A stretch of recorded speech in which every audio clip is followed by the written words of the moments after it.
I'm Duncan Ferguson and you're watching Toffee TV. Welcome to Toffee TV. We've got Tony Bellew in the studio today. The guests are coming thick and fast. Tony's come in. Big thanks, Tony, for coming in. Thanks for having me. We've got Tony in. He's going to be talking about life as an Evertonian, being a boxer, and now being a film star as well. Doesn't get any better than that, does it? So yeah. Just tell us, I mean, first experiences of being a Blue. First experiences of being a Blue. I get asked all the time, what was your first game? And you know what, there's been that many that I can't actually pinpoint my first game. I can remember, I think it was Peter Beardsley scoring twice. And I remember going nuts in the Gladys Street with my brother, jumping on his back and people jumping on him and me jumping on them. And that was my memory, mate. It really was. I can keep going over the other games from the seasons. But ultimately, that was the first memory that sticks with me. It might not have been my first game, but that's the first memory I have. Yeah, I struggled with my first game as well, but I'm older than you, so that's understandable. But I can't remember my first game, but yeah. So it was around probably the early 90s that we first started going? Yeah, it was early 90s. He might have took me to the game in the late 80s as a real young kid to try and get me into it because my dad was a copite. And he was trying his best to swindle me over to the Blue side, my eldest brother Craig. And he might have took me to a really early game because, like I say, my dad was on me all the time, heckling me, and you know, I'm not the most obedient soul, as you've probably seen in the past, and you know, I wanted to rebel, and the best way to rebel was go with the eldest brother. So it was thanks to your brother, and it was the Gladys Street, was it? Lower Gladys Street? Lower Gladys Street, yeah. I had a season ticket there for about 6 years. Row KK, I think it was 296. I sat there, that was my first season ticket. It was great. Just behind the goal, and like I was on line with the bar, just a little bit above the crossbar. GT6. Yeah, so that was my favourite seat round about there. It's just great memories, mate. I wish I could still go back to Gladys Street. But I don't think I get to watch the game. I think you'd be alright. I don't think anyone would mess with you. No, I don't think they mess with me. Yeah. I love watching the game, and I just want to watch the game and just enjoy the football. I mean, I am going to go in there, but I actually really want to go in there. I'm going to go in a disguise of some kind. Go as Tony Hibbert. No one will bother you. I'll go as Aussie. So obviously your brother swayed, you know what I mean? It's a classic story, isn't it? Father against son. You get that all through the city, but it's... So when you were a kid, I mean, did you play football? Was it something that you had aspirations? I played Saturday League, I played Sunday League. I always wanted to be a footballer. The fact is, I was just too fat and slow to be a footballer. I could strike it quite well with 2 feet. Played for my school team. Played for like sort of Saturday, Sunday teams. And like I say, my dream was to be a footballer. I really was. My best mate is a professional footballer. He plays for Bolton Wanderers, and growing up with him, he was in Lilleshall. He was like one of the best footballers in the whole country for his age. His name's Neil Dans, and like I say, we were babies growing up. He was a copite, I was a Blue. I've grew up with a lot of good footballers. Not only one of them's really made it to the highest level. Played in the Premiership, played in the Championship. He's played in Europe, Neil. But my other mates are really good footballers, like good solid players. So I've grew up around good players, and I can play to a good standard. I'd like to believe anyway. I can play to an okay standard. I don't think many'll say you won't, mate, to be honest with you. We've got lads up here, and they've seen you play five-a-side, and they say you do tend to get a little bit angry. Yeah, I do. Yeah, I do. I can admit that. I lose my rag quite quick. So what led you into boxing? Boxing was my dad. He owned various, he owned a security company that run various places, and he always wanted me to be able to defend myself, and he had a reputation as, you know, the local hard case, if you'd have it. And once again, I always wanted to rebel. I always wanted to be tougher than my dad and go on better. So I know he tried boxing. He had one fight, but he lost his rag. I think he had one fight and won. In the second fight that he went into, lost his rag and done something crazy. I think he thrown the stool at the fella after getting his head boxed off after 1 round. So that was an eye-opener. My dad is probably one of the toughest and hardest men I've ever known. He really is. But his discipline and way with keeping yourself together when you've got it all against you wasn't his strongest point. whereas I've been able to, I was given, I think, sides of my mother and my father where I can keep it together up here when the going gets tough and when your back's against the wall. So when you were younger, I mean, did you have to at times pick one or the other, boxing or Everton? Because I know that can be a big dilemma for some people. Well, when I was first boxing as an amateur for Rotunda ABC, and me week would consist of, saying that when I went to Rotunda I was what, 18, 19, yeah, so me said, no, not really, because I'm telling you now, even as a fat 15, 16-year-old kid, mate, I really thought, listen, someone's going to pick me up. I definitely I'm 36 and I still think someone's going to pick me up. I turn up at Finch Farm, mate, and I go in that changing room and I'm just praying for the day when the gaffer goes to me, listen, so, do you fancy it this weekend? I'm still thinking it can happen now. You know, it came to a point with football and boxing where all through my childhood, between the ages of 12 till 20, I was going to games and stuff like that, and I had my season ticket right up until I was 18. When I got to 18, I had to make a decision, how much did I really want to do this boxing? And it was at 18 when I had to start missing games and stuff like that because of boxing, because I was boxing for my club, boxing for my country at the age of 20 and 21, going around the world. I gave my season tickets up, and it just was no longer possible. I think some people find that hard. It's a hard decision, that. Giving it up, whether it's before, even Saturday football, people find that a very hard decision to give up going to watch what playing football. I didn't give that up until I shouldn't say it on camera. A couple of years ago, I'll just leave it at that. So like Wayne Rooney was a professional and still played in the street, mate. so... No, I play with my mates. I still play with my mates now, but I can't play Saturday League anymore. I can't wait to retire, to be honest, so I can start my own Sunday League team. I'm playing it. Yeah, over 40s. I've got it all planned out, mapped out anyway. I'll have the best over 40s team in this whole country in 5 years' time. I'll give you my number later then, because... I'm 43, I can still play. Once I'm 33, I'm not even 32 and I'm nearly 33. I'm telling you now, when I finish boxing, I'm having an over 40s team. We're going to be the best over 40s team in Britain. That is me goal. Listen, no one's going to argue with you on that point, though. So that's that. I'm sure you'll have no problem recruiting players either. No, I won't, and I can definitely guarantee there's going to be a few former Everton players in it. Right. A new over the hill mob. Over the hills, there you go. Dave Dixon used to play till he was about 70. I'm telling you, I mean, the way the lads go on these days, injuries and whinging and whining and all, I'll have none of that. I'll have none of that. None of that crap. I'll just be, get your boots on, get out.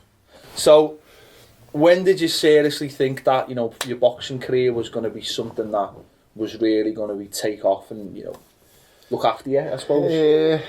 You know what, I was quite late. I'd had a few amateur fights at Stockbridge ABC, and then I went to Rotunda ABC under I met a guy called Jimmy Albertina, and it wasn't until I was under Jimmy that I realised how hard it was. And I'll be honest, the first year at Rotunda, I went in the Novice Championships and I won. I just was blasting everyone, and it was very rare for people to get knocked out at amateur level, and I just kept going through everyone, and I was knocking various guys out. But to be honest, the training was that hard in Rotunda, I kept thinking to myself, do I really want to do this? And at the time, I was like 17, 18, I was working on the door. I had a job in a pillow factory, and I was earning, and I was doing, financially wise, I was earning money, I was getting money in. I had one job on the go on the side, I had me boxing, and I was just getting money, and I was just making money, and I was thinking, do I really want to do this boxing work, because it's going to Rotunda, I can't explain to you. When I met Jimmy Albertina, the fella basically changed my life, because he made me realise how hard boxing really was, and what the levels of sacrifice and dedication it took if you wanted to do anything in the sport. So for about a year to 18 months, I was blasting everyone in the amateurs. I was just getting rid of everyone. But in that time, I stuck with it, and I kept telling myself, well, I'll just stick with it for another few months. I'll go on the championships and I'll win and I'll do it. And then I thought, and I kept saying to myself, I'll get to a stage where I'm making really good money, and then I'll think, I don't want to do that no more. Yeah. But it got to the stage where I was getting closer to boxing for my country. I'm winning a national title that will get really big recognition. So that year I went in the under 20 novices, I won them. Once again, I was the best in the country and I was knocking everyone out. And then it got to the stage, we got to a stage with the gym where Jimmy passed away. Jimmy had a quadruple bypass, tried coming back a bit too soon, and it didn't work out, and Jimmy passed away. And that was probably a massive point on my career where I thought to myself, right, you know what, I'm gonna dedicate myself to boxing and I'm gonna really give it a go and see how far I can go. Never once did I believe I'd win a full ABA title. I didn't think I was good enough. I didn't think I'd box for my country. I didn't think I'd go all around the world. And I had no intention of going professional when I was first in Rotunda. Like I say, it wasn't until Jimmy passed away I thought, you know what, I'm going to dedicate myself to this game, to this business, and see how it goes. And then it went from there, mate, and I am where I am now. What's it like when you come out to Z Cars, and obviously you're wearing practically an Everton kit, robe. You know, you're wearing your robes and stuff, and Yeah. is that like taking? I know it's like taking a bit of Everton with you, but it's like having that feeling of wearing the badge and representing. Yeah, Everton's given me so many great memories in my life. From, you know, listen, my mates buzz off me and laugh at me. People can't explain. When I was in the ground for the Wimbledon game, it's the most exhilarating thing I've ever felt in my life. I can't explain it. It's the biggest relief I've ever felt in my life, but it's also the greatest. Mate, when Barry on hit that ball, I just thought, what is going on here? And then it happened again against Coventry. Like I say to people, I've been on the pitch at Goodison a few times officially and a few times unofficially as well. And I just remember the moments they've given me. So, like, when I wear the badge on my shorts and stuff, it's not, you know, because I want to follow it. It's because I love the club more than anything. It's I'm a proud Evertonian, and I'm forever arguing with coplights, my mates especially. So just defending us, and just going on and on and on, mate. I'm the most. Do you like to say I'm bitter? I just say no, I'm not. I just argue the toss over anything and everything. So, I love getting back to that. What I've said is, I love the shorts. It's a boss feeling. The buzz that I get when I hear Z Cars, the ears on the back of my neck. And then I've also got a DJ, Anton Powers, who's remixed, you know, my own kind of version to it, and I've got the bit, "Are you not entertained?" And the thing that they were all my ideas. I wanted to put that in. Then I wanted the air raid times because I wanted people to get their attention. Yeah. And nothing gets someone's attention, mate, like an air raid siren. At first, I think we'd done one fight with a police siren or a fire engine siren. I thought, that's not getting their attention because they wouldn't actually come in. Them noises wouldn't happen in a stadium. So I thought, well, an air raid siren would, because if someone's going to bomb somewhere, I thought, get an air raid siren, and they'll all, as soon as the air raid siren goes off, everyone starts looking around, then the air Z Cars. So they're paying attention to the noise, and then Z Cars kicks in. So that was me thought behind that process. Whatever happened to that Anton fella? Anton's he's doing all right, isn't he? Mate, he's doing great. Yeah, I'm really happy for him. He's works hard, Anton. He does a lot of hours, puts the time and graft in, and no one, mate, deserves it more than him in that business. But he's rubbish, you fuckty. You know what? I've never played with him. We played with him at Goodison. Is he? Is he bad? He's a boss sub. He looked good. He looked good. He looked good. Yeah. But, do you know what, mate? I'll be honest. I was messing with a ball at Goodison. I was doing something for the movie, and I was doing kicks with a ball. And to be honest, it looked fantastic what I was doing. And the fella came up and said, "Listen, can you play for the staff team for us each week?" And I went, "Listen, I think you're getting a bit ahead of yourself. I'm not that good." He went, "What, them moves you were doing with the ball and the skills and the feet?" I said, "It's all just for show, mate." He said, "You don't do that on the pitch." I said, "My brain's terrible. I can hit the ball with both feet. I can pass it really well, but it's my brain. It's too many punches, mate. I make the wrong decision to where to pass and when to pass all the time." My mates who are good players say, "You can play, strike a ball, do everything well, but you just haven't got the brain." And I say, "Well, that's why I fight." I think a few farmer fielders are there. You mentioned Finch Farm there. I mean, you're training Finch Farm, seen loads of videos and stuff, and you're obviously close to a lot of the players. What's that like as well? Because it almost feels like when you see you're almost a member of the squad. I remember the very first day I walked in, and it was crazy getting to know the lads. The first person to meet me and greet me was Tim Cahill. It seems that long ago now. And I walked in, and he said he'd actually come and watch me fight in the fight before. I'd only had about 3 pro fights, and TC, Ibbo, Andy Johnson and someone else had come to watch me box. Came up to me after the fight, I had a good chat with them, and a few days later I got invited into Finch Farm. Went into Finch Farm, met the players, met the lads, gave Tim Cahill something. What did I give him? I think I gave him me robe from the fight because I knew he's a massive thingy with memorabilia and stuff, so he's got a frame in one of his rooms. And it went from there. Just before I was leaving, cheeky ass me went up to Dave Billows and I said, listen, I said, I'm at train, I do this, and they said, okay, it sounds good. I said, now, I know you've got an ice bath here. I said, is it possible I can just come in and use the ice bath when no one's here? And he went, yeah, just let me clear it with the gaffer and go from there.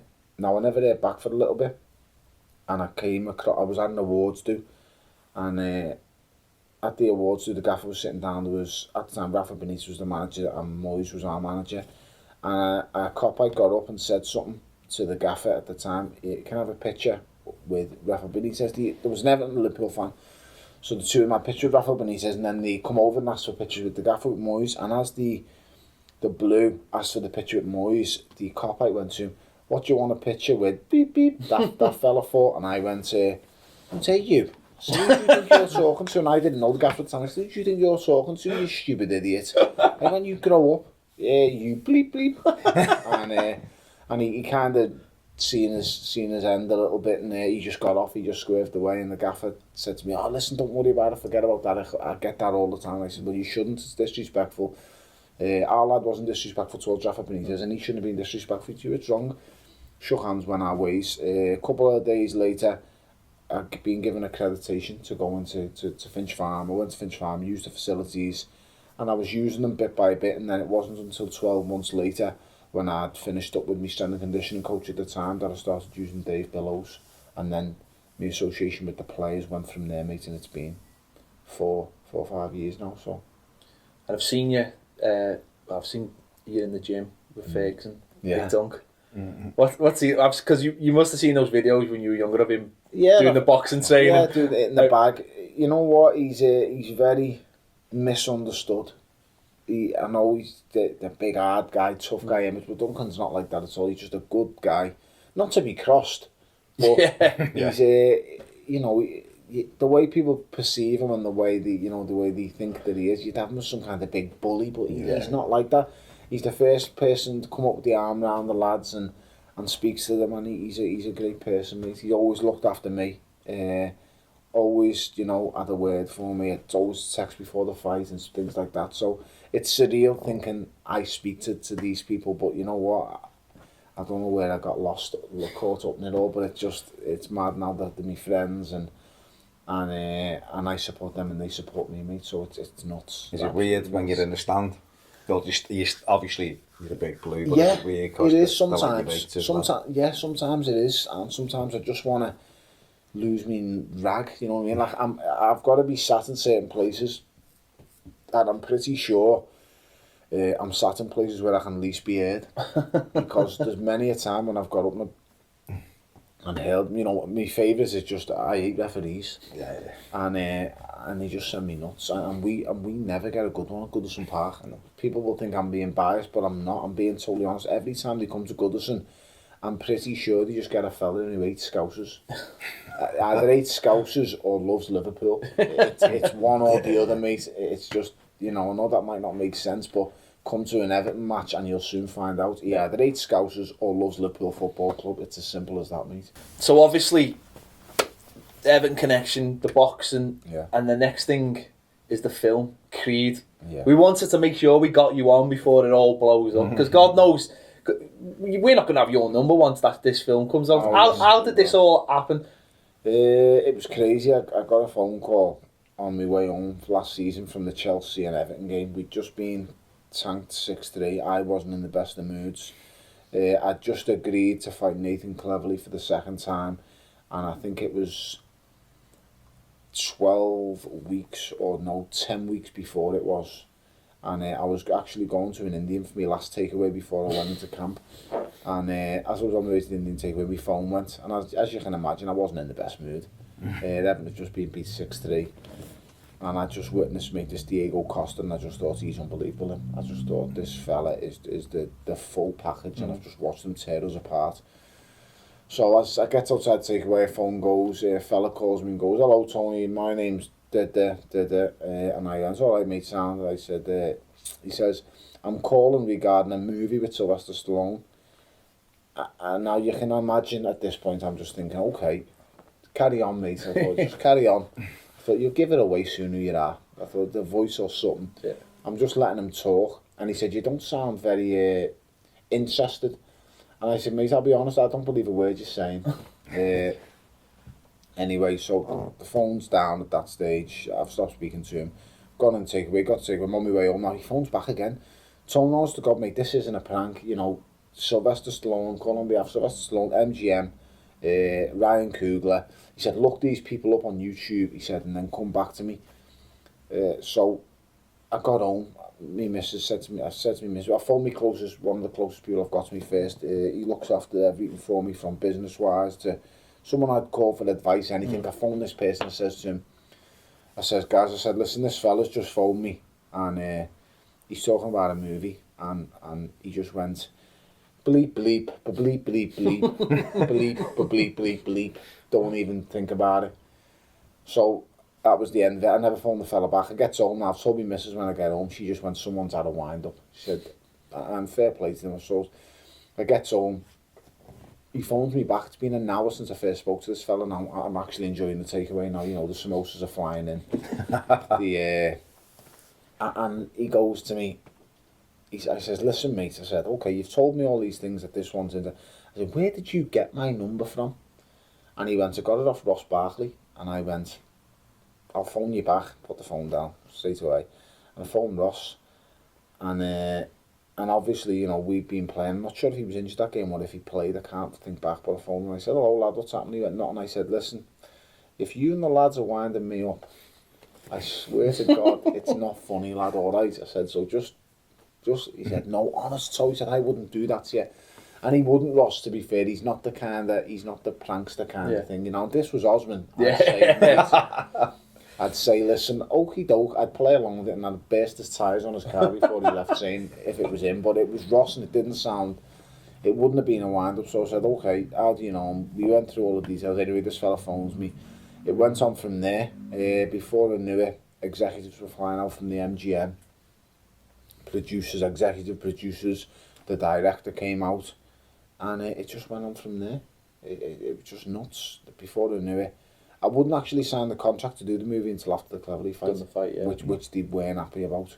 And MGM kept saying, "You need to sign it." What had happened in the movie business, they call it a green light. And my movie had been given the green light because all the actors had signed up to the contracts for the movie, and they were waiting on me. And I kept saying, "I've got to wait till after the fight." And they were going, no. They wanted me to sign before the fight, so that way they knew I was doing it. Yeah. And if I'd have lost the fight, I wouldn't have done it. Because I'd retired from boxing, and I'd have just gone back to, you know, I don't know what. Just whatever it is that everyone else does. So I just working and just, I don't know what I'd have done. So everything depended on that fight. I won the fight, went over to America for a 2-week trial. They were quite clever in getting me to sign the contract before I actually got on the flight, literally before I got on the plane. And then it went on from there. It was crazy, mate. It was nuts. When I arrived at the movie set, when I arrived for the first 2-week breakup, they said they wanted actually to be a Liverpool fan. A Liverpool fan coming to the ring, so "You'll Never Walk Alone" with the gates and all that. The way the movie writer had scripted it out, when they typed up they wanted me. Yeah. When they realised they wanted me, they didn't want no one else for the part. They looked into Liverpool and the history of it, and it came up about Liverpool Football Club this, Liverpool Football Club that. And then I just went, I said, "Listen, I'm not doing it." I said to the director, I can't do this. You don't understand. If I play a cop out in this film and come to the rings, "You'll Never Walk Alone," I can't go home. He just went, "What do you mean?" He went, "Is it that bad?" And I said, "It's not that it's that bad, but I'm Everton." I said, "And that's just that's who I am, and it's what I am." I said, "You know, it's like asking Kenny Dalglish to play Dixie Dean in a movie, you know what I mean? He's not going to do it." He didn't get any of that. Yeah. So, you know, Yanks was just so, and I was like, "Well, I'm not doing it." So this argument went on, all because basically one of the main producers of the movie was a mad Liverpool fan. And he wanted Liverpool in because, you know, he thought Liverpool was more iconic. I'm from Liverpool, it should be Liverpool. So like I say, I just dug meals in and said I'm not doing it then. So it wasn't Sly then? Because no. I thought, you know, Sly's pulling the owl. No, everyone said to me, glasses. did you get it because it was Sly? And it was nothing to do with Sly. Sly just, you know, the movie was written by a guy called... the movie was made by... The director's name is Ryan Coogler. And it wasn't written by him, but it was all done together by him. Now, he just wanted me to be happy and me to be who I was. It didn't interest anyone majorly, apart from me, if it was Everton or Liverpool. Yeah. And when I told him I couldn't do it, the director was like, well, it's Everton. Yeah. And he argued the toss for me about what it was going to be. And it went from there, mate. So, you know, as you'll see in the movie, the fight at Goodison Park. Yeah, obviously the West Brom game, wasn't it? When we drew 0-0. Yeah. We were on the pitch at half time. The fight at Goodison Park, I'm champion of the world. It might as well be me. The only thing that's not me is that my name's Pretty Ricky Conlon. How embarrassing. But yeah, mate, that's the best way of saying it. It's a crazy movie. It's got a fantastic storyline. A storyline that really could have been me. Yeah. Yeah, so I've heard good things about it. The storyline that goes with the movie, you know, it could have been any Scouse. It could have been myself in that situation. It could have been, I don't know. It's a really good storyline. It's believable. The fight scenes are fantastic. Yeah. So the final fight scene is absolutely. So what's it like to be obviously growing up watching Rocky films, and this is essentially a Rocky film? So what's it like to be part of that whole thing? It was crazy, you know. When I look back. When I first came home, I kind of regretted doing it, which is crazy because I'd lived in Philadelphia for 9 weeks. I'd spent 9 weeks away from my children, my missus, my family, my kids. Just so much time invested. And don't forget, I'd been away for 12 weeks just prior to the Cleverly fight away from them. So ultimately, I'd lived away from them for something silly like 5 months. You know what I mean? And that's a long time to live away from such young babies and kids. Yeah. And your missus as well, and she wasn't best pleased. But when I look back now, I think, wow, I've done something that's absolutely insane. And I think to myself, I'm part of the Rocky franchise. Yeah. You know, I'm just a normal lad. I'm just a Scouser who could have never have dreamed of doing anything like that. And so when I look back now, I think, I can't believe I've done that. And I look at the photos of me and Sly and me and MBJ, the director. And to be honest, I'll have a friend for life in the director. Ryan Coogler, he's a good person, a brilliant director, but that's the most important to me. He was a good person, you know, and just great memories. So are you going to go down now as, like, you know, obviously you've got Apollo Creed, Cubba Lang, you've got Drago, Tommy Morrison. Give the film away. No, I'm saying all the baddies from all the films. I am the bad guy. Thunder Lips, mate. Hulk Hogan, he's going to be one of them now. I am one of the bad guys. Yeah, I am the bad guy of this movie. I am the. Like I say, Pretty Ricky Conlon, and I am the actual one of the. Is there any montages? Producers. That's what we all want montages. Yeah, there is montages. The producer said to me, "You make a great film." He said, "You make a great film. You're going to get a lot of work from this." And I was like, "Hopefully not."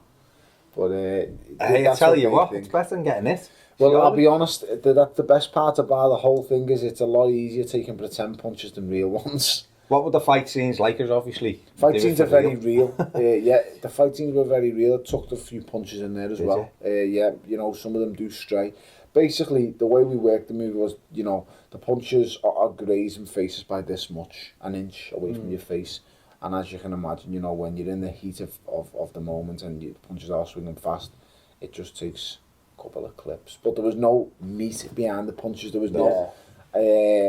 you know, I had to hit Mike once in the whole movie. I had to hit him but it was like heavy slap.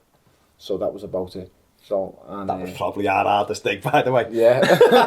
Do you know what? It was just a heavy slap. He's the Human Torch. He can take it. He's fantastic. He's brilliant. MBJ's unbelievable, mate. He's boss in Chronicle. He's a really nice kid. He's you know what, I didn't really know much about Mike until I'd watched Fruitvale Station. I watched Fruitvale Station. If you haven't seen that movie, watch the movie. It's an amazing movie. That is the movie that Ryan, the director, first made, and then he made Creed. But Fruitvale Station is an amazing movie. He made Fruitvale Station in 20 days with one camera.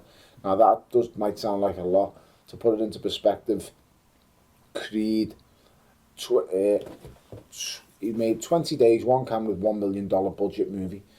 Creed is a $60 million budget movie with over probably 40 cameras used, hundreds of staff, and amazing actors, and it took 60 plus days to make.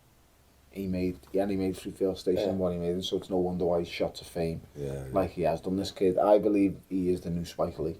I really believe his mind and his vision for what he sees is unbelievable. Now, I was wary of how I was going to come across on TV and on camera, so that's why I was very sceptical about doing the movie. They want him to make Black Panther, next big Marvel film, so there you go. So obviously, you're fighting in Goodison. Yeah. You're wearing the robes as well. Yeah. So, who did you ring at Everton and say, listen fellas, got some good news for you? Do you know what, when the movie people came over, they went to watch Liverpool in one match at Anfield, and they come to watch Goodison in one match at Goodison. I forget which game they came. Well, no, they came to a Europa League night at Goodison, and they went to a Champions League night for Liverpool. Don't ask me how it worked. Now, was it a Tuesday or a Wednesday? Liverpool must have played it on a Tuesday. We played on a Thursday at home. We were both at home. Yeah. And they were amazed that, you know what, I'm sure Liverpool, the only Lou de Gretz Liverpool played at home, because I think it's the only Champions League game they won. They won 1-0, Yeah, so they won, then they came to Goodison and watched us, and I think we won as well, whoever we played, and the producers were like, we like this Liverpool, they just loved the You'll Never Walk Alone thing, and the gates and all that, and like I say, at first I was just like, yeah, whatever, but when it actually... We played Wolfsburg. So it was just going through me. So you know, I went away to Wolfsburg, what a trip that was. So it was nuts, mate, when I think about how getting Everton in the movie, like the badge on my shorts in the movie is bigger than the badge I wear on my shorts now, because the ones that's so prominent. Which I was over the moon about. It's you'll see when you see spreading the word of Everton, because we get everyone just swerves us, so it's great that we've actually got it. But that's in the movie, and I've heard you say that's your ultimate dream to fight at Goodison Park. Oh, listen, my ultimate dream is I've done it now. I've done a make-believe one. Oh, was that green screen around there? The green scrreen in a huge, big, like, auditorium stage kind of area. We had 1,000 extras in the room watching us for the ringside guests, and then outside of that, it's going to look like Goodison Park. So is that going to ever happen now, Goodison? It's got to be. I just won a world title, mate, and my first defence at Goodison Park. So, you know, there is a demand and need and want for it. I think the thing that we need to know is will 40,000 Everton fans turn up? So that's what we need. Got to make it happen, haven't we? That's what I'm saying. We need to know. If there's a demand, then there's always a supply. Yeah. For anything there's a demand, or someone will always give it a supply. So, like I say, it's about finding, you know, if it can make it work. 40,000, 30, between 30 and 40,000 it'll happen. Yeah. And I think the club has had indications that they will. I mean, everyone would want to go to a one-off event that's never happened before. And I think they'd want to see. And listen, I fight at Goodison Park. One thing I can absolutely guarantee and nail on is I'm just going to have a war. Win, lose or draw, it's a dream for me to fight at Goodison Park. So it'd just be time to go to war and just give everyone what they want. And you have actually still got a boxing career. You have got a fight coming up. Yeah, I have. Believe it or not, December the 12th, O2 Arena. London, that's the next one, so it'll be a hard fight too. It's we tried to get the world champion. He is still rejecting offers. I've offered him, we have offered him his highest ever payday, and he's rejected that. So you know, running scared. You can take a horse to water, but you can't make it. You're a Rocky baddie now. No, you know what? The amount of times that I am sometimes a true villain, and then I play it cool and do the right things, and they don't seem to work off. So I need to go back to that villain kind of role that I can do. So I mean, that's pretty much everything covered. But thoughts on the Blues this season? Yeah, it's been a so season so far. It's nothing to write home about and be all worked up and great. But we've played great, fantastic in some games. I mean, I think the best we've played so far was Southampton away. The football we played was just outstanding. But there's also been What I'm happy about this season is the way we've defended compared to last season. That for me has been a big factor. I just think we need to hit a run of form, and we need maybe some more goals. Yeah, that's something I say all the time. Yeah, I just think we need a few more goals. And you know what? You can't moan at the forwards because Vermellu's done his job. He's getting goals. Stuff.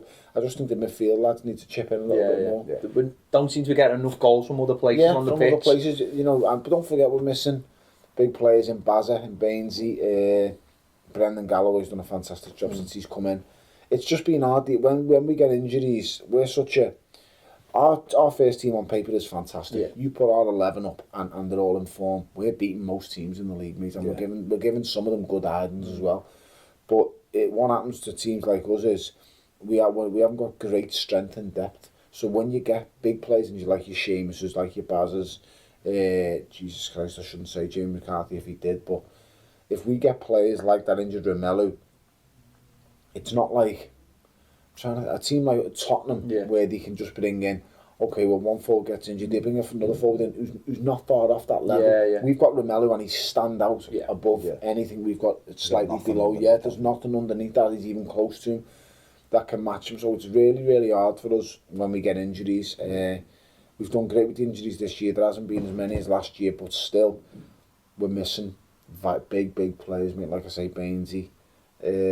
Cleverly come in and was doing well and got injured. He was doing well, mate, and that's a tough blow to take. Seamus, when Seamus is out for me, it takes away an extra dimension from the team, an extra, serious pace, always willing to get forward, but always looking to do his defensive side as well. So it's really hard, like I say, but I'd say going forward now, we should be open for, I'm open for Europa League. Without a shadow of a doubt. League Cup, that's what we want. Listen, I'd love a league, a cup run, a great cup run, but would I sacrifice a cup for a low league position? No, I wouldn't. And my mates give me stick about that cop-out once again. They always give me stick for it, but no, I wouldn't. My mate said, as Liverpool fans, they say, lad, if you're not in the top four, then they take 16th in a cup. Well, I wouldn't. Because if I'm taking 16th in a cup, that means I've been watching garbage all season, and I've been watching us get routed at times and stuff like that. Because if you're finishing 16th in the league, you haven't had a good season. Would you take 9th in a cup? Yeah, that's what I'd say. I'd take 9th. I'd take 9th. Top 10 in a cup. Yeah, top 10 in a cup. I just think we need to break that cycle, and once we break it, I think we need to go again. I think as fans, I think it's been that long now that we expect the worst. It has been a long time since we've won a cup, but there's been a lot of pluses and positives that have come from it. Okay, we might not have won something, but look at the average age of the squad, look at the class of players that we've got now, look at the football that we play. Would you take 2 cups and okay, in 20 years would you have took, okay, we win the FA Cup and the League Cup, one each, but we finish bottom 5 every season for that 20 years? No, I don't think I'd take that. And win 2 cups. And that's what I'm saying. Can we have both? Yeah. Can we win a cup? That's what I say to my mates go, well, I will, because you've had great days, you've had good. And I say, but it's not all about that. What it's about is I'm witnessing good football, and I'm seeing the players that we're bringing in are real quality players. We're now at a stage where we're rejecting offers for 40 million plus for John Stones. Who'd have dreamed we could reject 40 plus million offers? Now, I'm not saying that's we can go much higher or you can keep rejecting, because every player's got a price. But ultimately, from where Everton football was 20 years ago to where it is now, should be given an awful lot of credit, mate, because I know that people have got this thing against the chairman and stuff like that, but listen, he's from where we were 20 years ago to where we are now. Look where he's took us. Look what he's done for the club. David Moyes always supported him, got him any player he wanted. Roberto Martinez brings him in. When other clubs did want Martinez, to be fair, the chairman got him in, and he's backed him to the hilt. We're spending £28 million on one player. Who'd have thought that Everton Football Club was spending £28 million on a forward? So an awful lot of credit should be given to the backroom staff, to the chairman, to the investors in the club, because they're the reason why we're sitting pretty in the Premier League, why we're doing well. Okay, might be a bit of a drought without winning something, but ultimately, I've just laid out. Would you take that for winning something? There's got to be a downside to it as well. We don't spend enough money and we don't compete with the hierarchy of the league enough to be able to go out and go, right, we can win a cup this year and finish in the top 4. We haven't got the resources to do that. And, you know, until you have someone with oil money come in, that's not going to happen. And, you know, and also you'll really struggle to find a man who loves Everton Football Club more than our chairman. Because, listen, I know him on a personal level, and he's a fan, first and foremost. And I would be, if I was him, if I owned Everton Football Club, I'll be totally honest, I would never let go. It would be mine for that, because I just love it so much. But he has done so much to bring in investment. There's a group of shareholders, and mate, what do people want from Everton Football Club? What more do you want? We buy anyone who's available to us. We spend a lot of money in markets when we can. I don't know what more did he want. Until it's someone who comes in with, like I say, oil money, then we've got something to say. But until then, he's a chairman who's doing fantastic, remained in the Premiership, got play good football, good managers, buy good players, and it keeps on. Something just occurred to me. Just obviously, you talked about David Moyes before. What was it like when Roberto Martinez came in? As your relationship going to Finch Farm and training? Yeah, funny enough, when under Moyes, the old gaffer, it was like he was always good to me, treated me fantastic, always looked out for me, come to me fights, supported me. And then when the change happened, I was amazed. I was shocked. I was thinking, in the back of my mind, I was thinking, am I going to get lashed out of here? And so listen, this is a place for footballers. But the gaffer came in, and within 3 days of coming in, he invited me up to his office. Yeah, and we sat down, we had a cup of coffee, and we talked for about half an hour. And I remember leaving the office thinking, Everton Football Club are going to win the league. I'm telling you, mate, we just spoke about football. He knew so much about me in boxing terms and where my career was going, which I was amazed that he even knew I was. David Harrison informed me later that he'd been Googling me before I came in. But he's a great person, mate. He's a really good guy. I had a good chat with him. He told me about, you know, his things that he wants to do for Everton. Now he's seen. Just basically said to me, listen, this is your house. You come in here whenever you need to be. You get whatever you need to do. Anything I can do, knock on the door. Like I say, this is your house. And it was amazing that he come and said that to me, because it'd never been said to me like that before. So it was unbelievable, mate. Like I say, and I'm just very lucky to be in the position I'm in. Like, I drive into Finch Farm. Don't get me wrong, some days I'm up the wall, I'm going nuts and I'm flying, and I'm in and out, getting treatment or whatever. But then some days I'll turn up in the mornings and I'll go, how have I ended up here? I really do. I turn up in my little car. And see Rolls Royce Phantoms and Bentleys and all that, and I'm thinking, how have I ended up here? Like, because sometimes I think back and I just think, I've just admired these players so much over the years. It's just nuts. It really is nuts, mate. Some of the stories that I could tell you, some of the things I've seen. Turn the camera off in a Yeah, minute. some of the things I've seen happen, mate. A lot of people will say, you know, are they stuck up, are they this or that? No, they're not. They're just normal lads who are earning a living. But it just so happens that they're not megastars, they're not superstars, they just play football for a living. Yeah. I punch people in the face for a living. I mean, you guys do what you do for a living. Do you know what I mean? It just happens to be they're really good at kicking football, but they are normal lads. I mean, Melu Lukaku speaks 7 languages, but he's like a big man child. Yeah. I haven't come across one arrogant one yet. I've come across a few funny ones. Over the years. Royston Drenthe, one of them, absolutely round the twist. I still remember his first day coming in. Jesus Christ. He turned up with 7 of his mates. Thought it was a laugh. And a joke. Some of the things that you see over the years, nights out, just, you know what, it's a fantastic club. What I'd like to see now is, I would like to see us win something ultimately, but I wouldn't change that for league position. And I'd like to see, I don't know, I'm trying to think of the things that I'd really love to see as an Evertonian. Do you know what? For me personally, I feel like I've won the lot. I come and go as a police. I go to Everton Football Club. I feel like I'm part of the club. Yeah. Which is nuts to say. And this movie seems to kind of cement it for me, you know, because everywhere going forward after this movie, when this movie comes out, I think I used to love going to America because I go to America and not a soul knows who I am. Even when I'm going down to London and things like that, I'm coming off the train station, I'll get stopped and it'll be, oh yeah. And listen, I'm amazed and I'm flattered and I'm honoured that people would stop me, ask me for a picture, ask me to sign something. But ultimately, I'd love to just be walking out with my kids and not a soul knows who I am. Because, you know, I love it when I go place with my kids and my kids, because I don't want my kids to think that I'm something I'm not. I'm not a superstar or I'm not anything normal. Then I'm the same as every other fella who goes to work. It just happens to be that my job's a little bit different from others. And when this movie comes out and sees me with the Everton badge, I think that's going to be ingrained forever.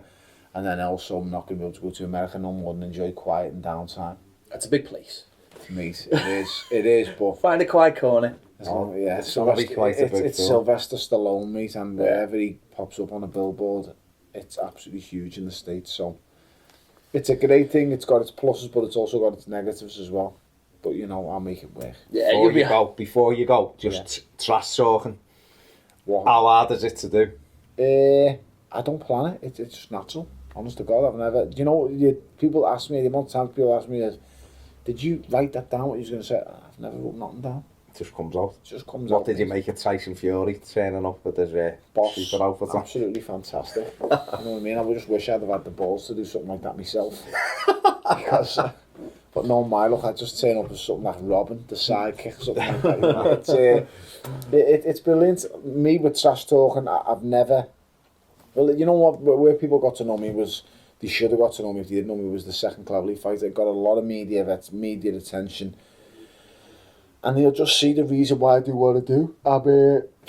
I'm someone who just if I feel something, I'll say it. I will never hold back, and I will never, you know, I am what I am. If you don't like it, switch over. If you can't stand me, then I couldn't care less. I'm just one of them. I don't really care. Yeah. And it is what it is, to be honest. It's something I've never practiced, that trash talk. The only time they asked me to say something was in the movie. Nice. And that actually was hard to do. Yeah, you know, when they said, can you say this, and this, and I went, well, as a Scouser, you wouldn't say that. So they went, well, say what you'd say as a Scouser. Yeah. And then some of the people, I know, I'd say some things and they'd be looking at me and say, what's he just said? And like, I had my friend there with me who was there, so there was only us two Scousers. When we had conversations, because we talk so fast and then our Scouse lingo, the amount of times people, me and him we'd be sitting there and I'm sitting here and we'd be talking away, and the amount of times people look at us and be like, language, are you speaking Swahili or something? And it was nuts, but like I say, you know, they're all good memories. I was happy I was able to go to America and share the memories with someone who is so close to me like Gary is. So we had a scream, we had a laugh, it was funny, and let's see what the future holds. If this villain can carry on staying alive, let's see how long this villain can live for. Tony, massive thanks for you to come in, mate. You're living the dream, as far as we're concerned. Literally. You're doing everything right as a Blue as well. Thank you very much. Big thanks to Tony for coming in. Don't forget, leave your comments in the video below. Subscribe, YouTube, Twitter, it is @Toffee TV 1. Thanks for watching. Anything harsh and you're getting one of them. And go and see Creed out in November, isn't it? It's out in America in November and comes out early in the UK, January, February time. So get down the cinema and enjoy watching this big crazy Evertonian go nuts. There you go, he said it.